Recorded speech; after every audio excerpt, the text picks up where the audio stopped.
So the deal with auto-regulation is, as opposed to its close cousin, which would be progressive resistance exercise, I'm going to have Lesley come in. I have a rough idea of what she can do in the deadlift. So I'm going to have her do, today I'm going to have her do a deadlift, a trap bar deadlift, and I'm going to have her superset that with dips. So essentially, in this workout, she's going to be gunning for 2 PRs and 2 different exercises, which isn't ideal, but it is a damn good workout, and it will give her, when we're all said and done, it will give her an indication of what she can do in the 6 repetition range for both of these exercises. She can take that number then and go forward and build off that later. So this is going to be interesting because I have no idea what she can do at 6 repetitions in the dip, none.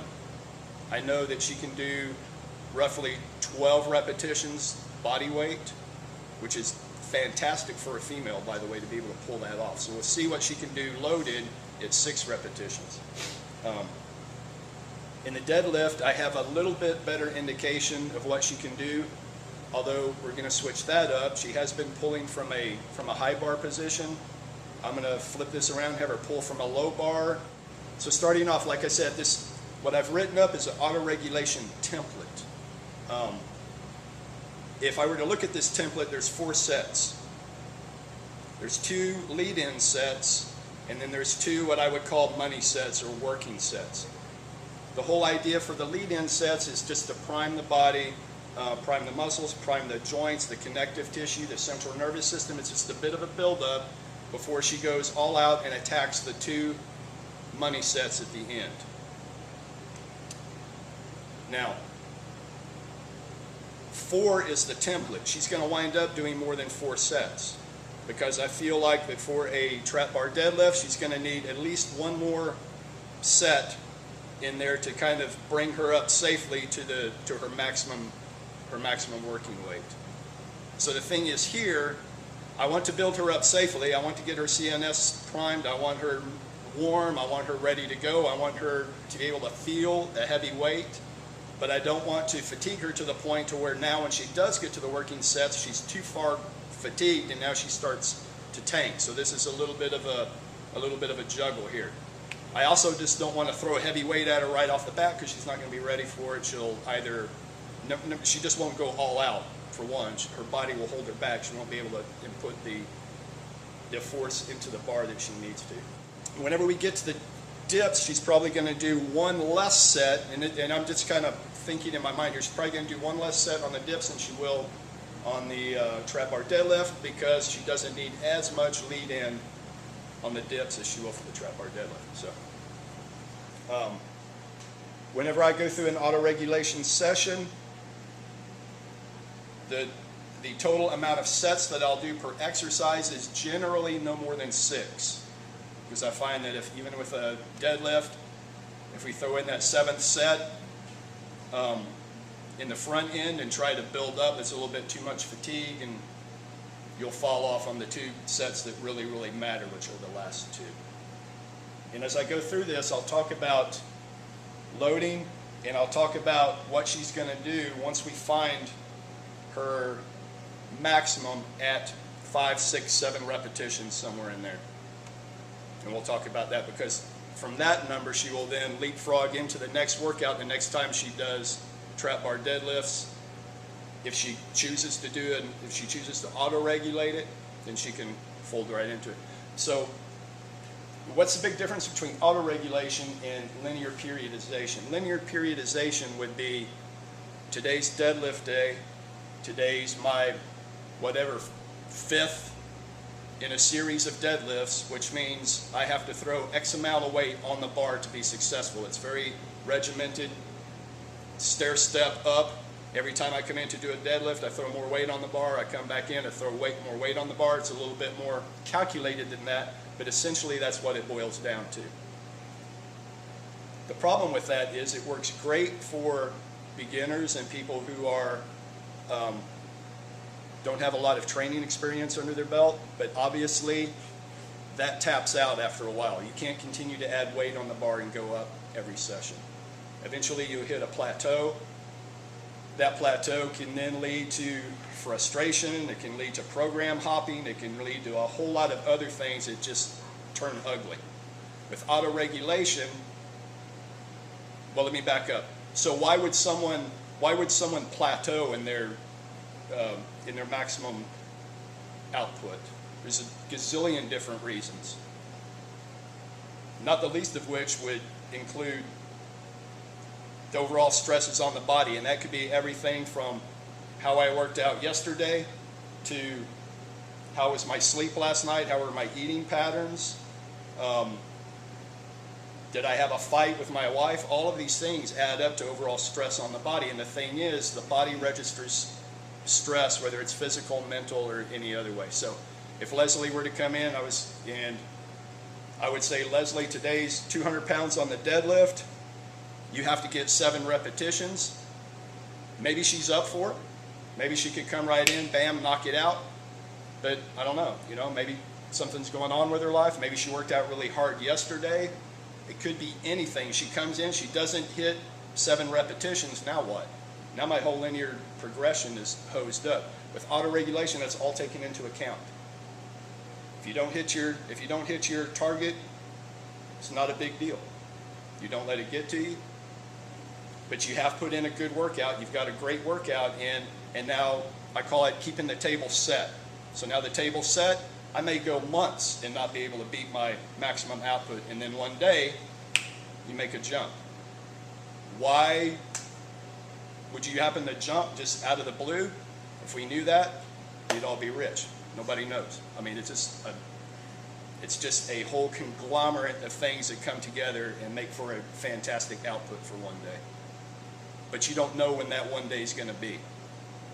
You just don't. So you have to keep the table set, keep hitting at it, keep hitting at it, keep hitting at it. One day you make a big jump, then that is your new maximum to shoot for, and you go through the same cycle again. You'll roll through good days, you'll roll through days where you're not even close, but it all plays out in the bigger picture. So essentially what auto-regulation does is it gives you max effort days, it gives you back off days, it gives you all of these days that are kind of baked into the whole program itself, and you don't have to back off and plan this stuff out. Especially with people like our clients, you can't plan stuff out, especially with athletes who strength and conditioning is not their primary sport, that they use that to be better at another sport off field. You can't plan stuff out like that. Auto-regulation works great for those groups of people. And it works great for working adults. I use it all the time myself because there's a lot of times I work out, I'm not 100%. There's a lot of times I come in where I am 100%, and every time that I auto-regulate something, I'm good for either case. And it's baked into the program. So what I'm going to do now is I'm just going to have Lesley warm up just a little bit. I'm going to have her do a little bit of pushing and pulling and some flies and reverse flies on the 360. We'll do one quick round of kettlebell swings, and then we'll come and we'll start walking up here.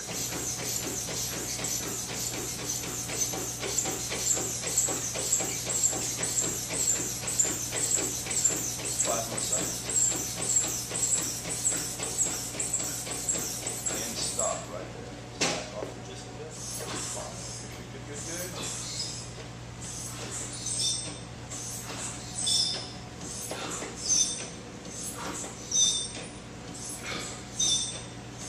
5 more seconds here. Stay nice and solid. And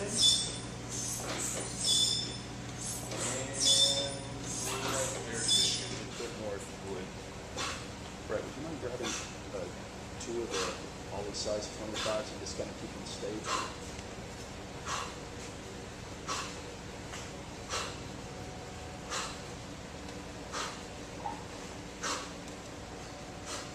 Posterior chain very, very warm and ready to pull. If you look at the template, I would have her go in at 50% at 10 or 12 repetitions. I don't want her to do 12 repetitions here because that's kind of where she's topped out. So I just kind of want to ease her into this thing.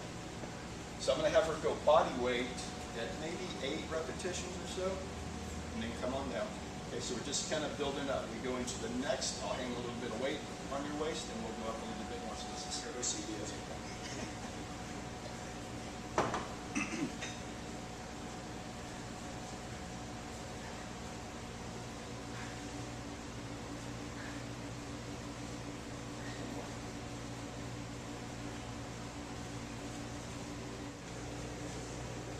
Not 50% of what we think her maximum is going to be.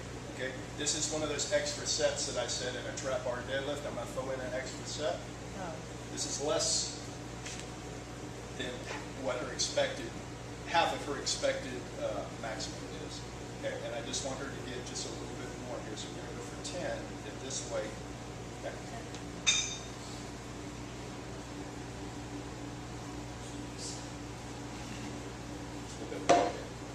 One more even.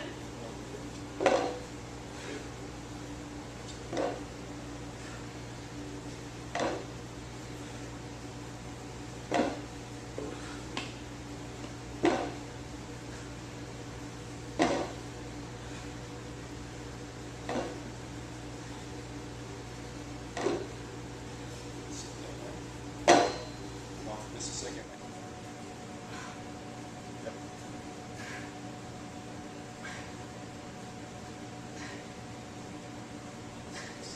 Come on back. Good. Good. So Last 10 was warm up. yes, that was just leading you in. Good tap.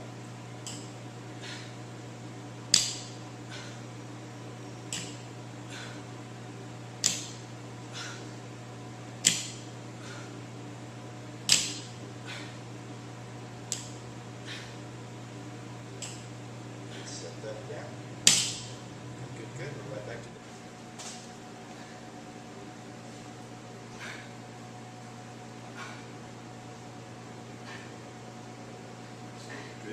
Good. Drive. Good. You got another one. Good. You got another one. Here we go.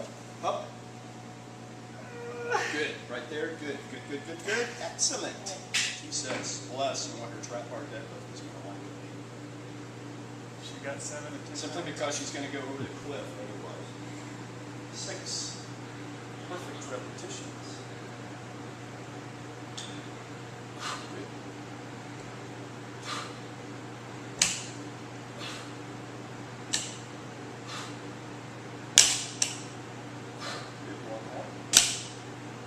Excellent. Set that down. Good. You've got check round. All right. This is gravy. This is bonus. Let's back up for just a second. Had she gotten 8 or 9 repetitions at that weight, I would throw some weight on it and tell her to go for broke again. But since she just got 1 extra repetition, I'll go ahead and leave the weight there. So again, this is a judgment call. All it is a judgment call. If we back up over here, if she had only gotten, let's say, 4 repetitions at 10, with that 10 pounds, I would lower the weight and then have her go again. Okie dokie. And I'll spot her a little bit on this as well, because this is a working set.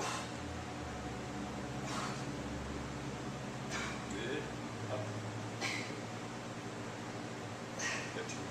Up. Drive. Good. One more. Drive. Good. You got another one? Here we go. You got another one. Drive. Good. Come on down. Good. So she just pretty much laid it on the line here, right? So I don't know how much she has left in the tank. If it looks like her form is starting to wave, I'm going to cut her off.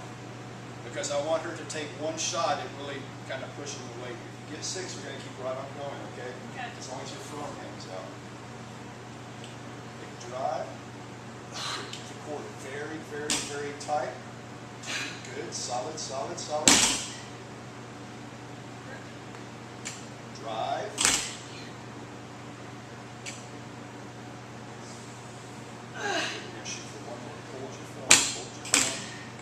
Maybe 10%, something like that, and she's going to shoot for 6 again here.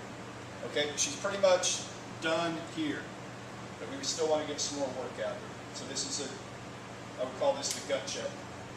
Right? Still want to get some work out of her. But she knows now, with a low bar, 200 at roughly 3 repetitions, she knows where to go. rock solid try, retract the shoulder blades. Good. Keep right on going. Good, good, good. Drive. Good. Got another one. Up. Maybe shoot for one more. What's No? my grip there? Okay. So we went 185. She got 6 out of that, and that was with a lot of fatigue going on too, right? So she's pretty well dusted up by now. She got 6 out of that. If I were to say what I can make of all this, for her to come back in next time, we might say 195. Just using my judgment, that's where I would put her next time.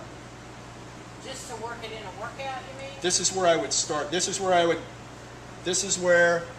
if I were coming back in to auto-regulate this again, and I were looking at these calculations, I would plug 195 into that and let her fly. Did you just start So- with 195 and then go 50%, 75%? And I would build her back up again. So just watching what she was, okay, so there's 2 things. Number 1, she had dips going on, which took a lot out of her. That's number 1.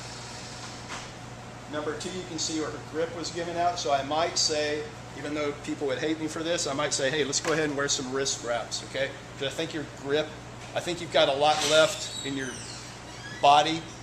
Your grip's just giving out. Because here's the thing, she's not a competitive power lifter, right? So if she were a power lifter, I would say, you know what, you've got to work your grip. So if you can't grip it to pick it up, you're going to have to work on that. But she's not a power lifter, so I say she's got a lot more in her. So if she wore wrist straps, she'd be able to get an extra 2 or 3 repetitions out of that. The next time she goes through this, she may not do dips. So she may be much fresher when she goes through, but what's cool about auto-regulation is it doesn't matter. She may plug this back in and totally blow that away. She may get 7, 8, 9, 10 repetitions, and that's fine. Now she's got a new number to throw up here, and it just keeps cycling through, cycling through, cycling through. Eventually she'll get to the point where she's planed out, right? She'll hit that. She'll do it one time where she's supersetting here, so she's pretty fatigued going in there. Eventually she'll hit a point where either she's doing it by itself or she's doing this paired with an exercise that really isn't taxing her a whole lot. This number will run up and hit a high point. That'll be like the high water mark, and it'll take her a long time to ever beat that.